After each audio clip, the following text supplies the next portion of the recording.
문희정의 핫 키워드. 가장 뜨겁고 궁금한 국제 이슈를 분석하는 시간입니다. 문희정 국제정치평론가 전화 연결합니다. 평론가님 안녕하세요. 네, 안녕하세요. 네, 도널드 트럼프 미국 대통령 내년 대통령 선거 출마를 공식화했죠. 네, 그렇습니다. 현지 시각으로 18일 저녁 8시 플로리다주 올랜도 아메이 센터에서 도널드 트럼프 미국 대통령이 미국을 계속 위대하게 Keep America Great라는 슬로건을 전면에 내걸고 2020년 대선 도전을 공식 선언했는데요. 이로써 제46대 미국 대통령을 뽑는 내년 11월 3일까지 장장 16개월간의 대선 대장정이 본격적인 시작에 돌입했습니다. 이 트럼프 대통령은 트레이드 마크인 빨간색 넥타이를 메고 등장해 행사장을 가득 메운 지지자 2만여 명에게 우리는 미국을 그 어느 때보다 매우 위대하게 지킬 것이라며 이것이 내가 오늘 밤 미국 대통령으로서 대선 캠페인을 공식적으로 개시하기 위해 여러분 앞에 서 있는 이유라고 밝혔는데요. 이 1시간 20여 분간의 연설을 통해서 자신을 주류 언론과 민주당 등 기득권층에 맞서는 도전자 또는 피해자로 규정하면서 연설의 상당 부분을 민주당과 언론, 워싱턴의 기득권 주류 정치를 비난한 것으로 전해졌습니다. 네. 상당히 트럼프다운 연설을 했다. 이런 평가가 많이 나오고 있습니다. 구체적으로 네네. 어떤 내용이 담겨 있었나요? 트럼프 대통령이 처음 등장했던 지난 대선에서 시종일관 직설적이고 공격적인 연설을 해서 이 당시 미국 워싱턴 정가와 주류 언론들의 집중 포화를 받았던 기억이 아직도 생생한데요. 네. 문제는 분열적이고 부정적인 그의 표현 방식이 유권자들에게 꽤 영향력을 끼쳤다는 것이고 모두의 예상을 깨고 대선에서 승리를 했다는 겁니다. 네. 아니나 다를까 이번 대선 출정식 역시 워싱턴의 아웃사이더로 기성 정치권을 공격하며 지지자들의 열정을 결집시켜 승리했던 2016년의 그 대선 때의 모습을 그대로 답습하는 모양새인데요. 나는 오물을 청소하겠다고 했는데 정확히 그 일을 하고 있다. 그것이 오물들이 악랄하고 격렬하게 반격하는 이유다라며 지난 2년 반 동안 우리는 포위 공격을 당했다는 말로 기성언론, 뮬러 특검, 민주당 등 그동안 자신을 공격했던 이슈들을 정확히 표적화했습니다. 이 더불어 늘 그랬듯 자신의 성과를 스스로 추켜 세우는 일 역시 빼놓지 않았는데요. 아메리카 드림은 돌아왔다. 이전보다 훨씬 더 크고 좋고 더 강력해졌다. 우리의 경제는 전 세계로부터 선망의 대상이 되고 있다. 아마도 우리의 역사상 가장 위대한 경제를 기록하고 있다며 경제 성장과 일자리 창출, 감세와 규제 완화 등의 치적을 과시했습니다. 네. 아무래도 현직 대통령이기 때문에 지금 민감하게 대립하고 있는 현안들도 있고 또 논란이 되고 있는 부분들에 대한 언급에도 당연히 관심이 쏠릴 수밖에 없을 텐데요. 네네. 이것과 관련해서는 어떤 얘기들이 나왔습니까? 우선 미중 무역 전쟁에 대해서는 시진핑 중국 국가주석과 통화한 사실을 공개하면서 무역 전쟁에서 미국 우선주의를 관철하겠다는 의지를 밝혔는데요. 네. 시 주석을 훌륭한 대통령이자 위대한 지도자라고 치켜 세우면서도 좋은 거래, 공정한 거래가 아니면 거래를 아예 하지 않겠다는 강경한 입장을 피력했습니다. 또 국경 장벽 문제와 관련해선 민주당 후보들은 미국을 급진적으로 바꾸려 하고 남쪽 국경을 넘어오는 이민자들을 합법화해 자신들의 정치적 기반을 강화하려 한다고 비난했는데요. 민주당은 여러분이 아는 대로 우리나라를 파괴하려 한다며 우리는 우리나라가 범죄자 외국인들이 아니라 법을 지키는 시민들의 안식처가 되어야 한다고 믿는다고 말했습니다. 네. 또 이란에 대해서는 세계 1위의 테러 지원국으로 규정하면서 이란 핵 합의를 재앙이고 완전히 실패했다고 맹비난해서 향후 대이란 강경책을 이어갈 것임을 예고했고요.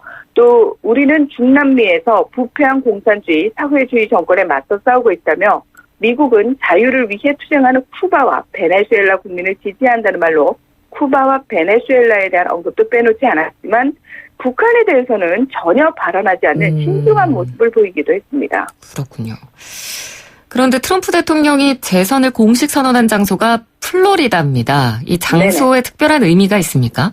네, 그렇습니다. 이 역대 대선에서요, 플로리다는 승리의 향배를 가늠할 수 있는 그러니까 그 어느 쪽도 승리를 장담하기 어려운 대표적인 스윙 스테이트, 경합주라고 할 수 있는데요. 네. 실제로 지난 50년간 플로리다를 내주고 백악관에 입성한 것은 1992년 빌 클린턴뿐으로 트럼프 대통령 역시 지난 대선에서 플로리다에서 이겼습니다. 네. 이 플로리다에는 전체 대통령 선거인단 538명 가운데 캘리포니아와 텍사스에 이어서 뉴욕과 함께 세 번째로 많은 29명의 선거인단이 배정돼 있는데요.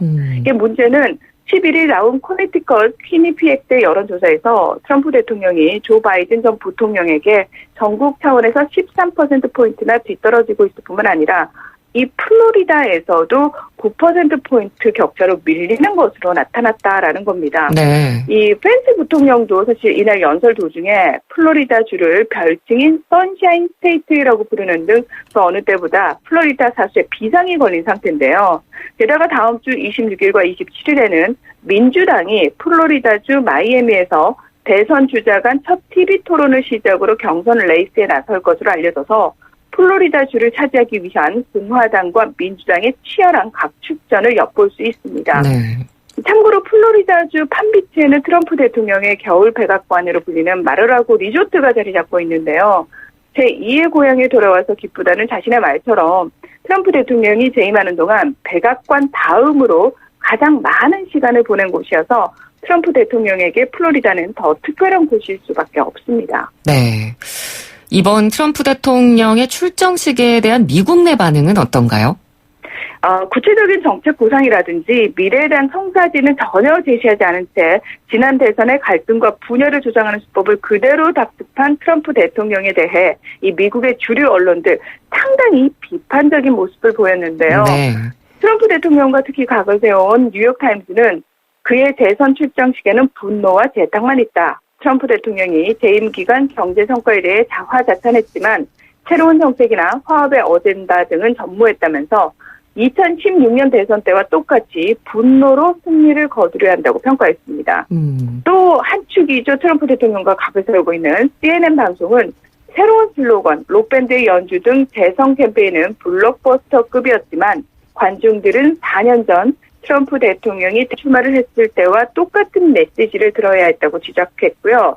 또 AP통신은 두 번째 임기를 위한 어젠다를 내놓기보다는 원한을 갚는 일에 집중했다고 꼬집기도 했습니다. 네.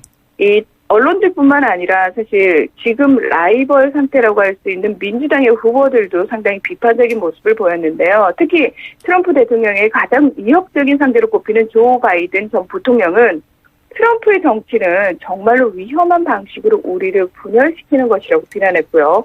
버니 샌더스 상원 의원 역시 트럼프 대통령이 자신의 재선을 위해 미국의 인종적, 경제적, 정치적 분열을 이용하고 있다면서 우리가 해야 할 가장 중요한 일은 미국의 근대 역사상 가장 위험한 대통령을 패배시키는 것이라고 주장했습니다. 네.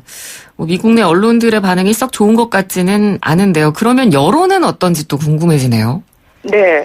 트럼프 대통령의 이렇게 자신만만한 도전과는 별개로 여론조사 결과는 민주당 후보들이 우세한 것으로 나타나고 있는데요. 네. 이제 좀 구체적으로 설명을 드리면은 트럼프 재선 캠프 측이 지난 3월 자체 조사한 여론조사 결과를 ABC 방송이 입수해서 지난 14일 공개한 바에 따르면 펜실베이니아, 위스콘신 등 주요 승부처에서 트럼프 대통령은 민주당의 바이든 전 부통령에게 7%포인트에서 무려 16%포인트까지 차이 나서 뒤처지는 것으로 나타났고요. 네. 또 친트럼프 매체라고 할 수 있는 폭스뉴스가 지난 9일에서 12일 실시한 여론조사에 따르면 민주당의 선두인 조 바이든 전 부통령은 트럼프 대통령과의 가상 양자 대결에서 49%로 49% 대 39%로 10%포인트나 앞섰습니다. 그러니까 특히 이 조사에서 트럼프 대통령은 버니 샌더스, 엘리자베스 워런, 또 카멀라 해리스 상원의원, 피트 부티지지 인디애나 사우스밴드 시장 등 민주당의 주요 후보들과의 1대1 양자 대결에서도 뒤지는 것으로 나왔는데요. 앞서 잠깐 소개해드린 퀴니피엑스의 여론조사 연구소의 지난 6일에서 10일 여론조사에서도 민주당 후보 6명과의 1대1 대결에서 모두 5%에서 13%포인트 차로 진 상황입니다. 네. 자, 이렇게 말씀드린 것처럼 지금까지 발표된 모든 여론조사 결과는 트럼프 대통령에게 불리한 상황인데요. 우리가 반드시 기억해야 되겠습니다. 지난 대선에서도요, 투표 직전까지도 트럼프는 힐러리 클린턴에게 여론조사에서 이긴 적이 거의 없다는 점. 그걸 염두에 두고 각종 발표들을 봐야 할 것 같습니다. 네. 비록 말씀해 주신 대로 여론조사에서는 뒤지고 있지만 또 결과는 나중에 봐야지 않은 부분이기도 하고요. 그리고 또 네네. 지금 현직 대통령이라는 것도 이점으로 작용하는 부분도 있을 것 같거든요. 네, 바로 그 부분 때문에 사실 내년 대선 결과를 함부로 예상하기 힘든데요. 네. 그러니까 지난 대선에서야 트럼프 대통령이 워싱턴 정가의 아웃사이더였고 실제 지지 세력이 어느 정도인지 전혀 알 수 없는 상황에서 이 소위 숨어있는 지지자인 샤이 트럼프에 대한 막연한 경계뿐이었다면 이제는 저소득 백인 중심의 핵심 지지층이 견고하고요. 또 고정 국정 지지율이 40%를 계속 유지하는 현직 대통령이라는 사실이 가장 큰 변수가 돼버린 상황이라고 할 수 있기 때문입니다. 네. 트럼프 대통령은 게다가 당선 직후부터 이미 2년 넘게 재선 캠프를 가동 중인데요. USA 투데이에 따르면 트럼프 캠프 측은 2017년 취임 직후부터 재선 자금을 모아서 지금까지 1억 달러, 우리나라 돈으로 1,176억 5천만 원 가량을 기부받았고요. 공화당 전국위원회도 기금 등을 통해 8,200만 달러, 964억 7,300만 원을 확보하면서 탁월한 선거 자금 동원 능력을 자랑하고 있습니다. 네. 그 출정식 하루 만에 300억 원 모았다 이런 뉴스도 아마 보셨을 겁니다. 이 트럼프 캠프 팀의 이 머토크 언론국장은 정치 전문 매체인 폴리티코와의 인터뷰에서 2016년 대선 캠페인 참여 인사들은 비행하면서 비행기를 조립했다고 당시 상황을 평가한다면서 이번에는 현직 대통령에 맞는 캠페인을 하게 될 것이라고 말했는데요. 다시 말해서 지난 대선과 달리 미국 전역에 퍼져 있는 풍부한 자원봉사자 네트워크를 갖추고 좀 더 체계적이고 효율적인 선거를 펼칠 것임을 예고한 것으로 풀이됩니다. 네. 자, 오늘은 트럼프 재선 도전 핫 키워드로 알아봤습니다. 말씀 잘 들었습니다. 고맙습니다. 네, 고맙습니다. 네, 지금까지 문희정 국제정치평론가였습니다.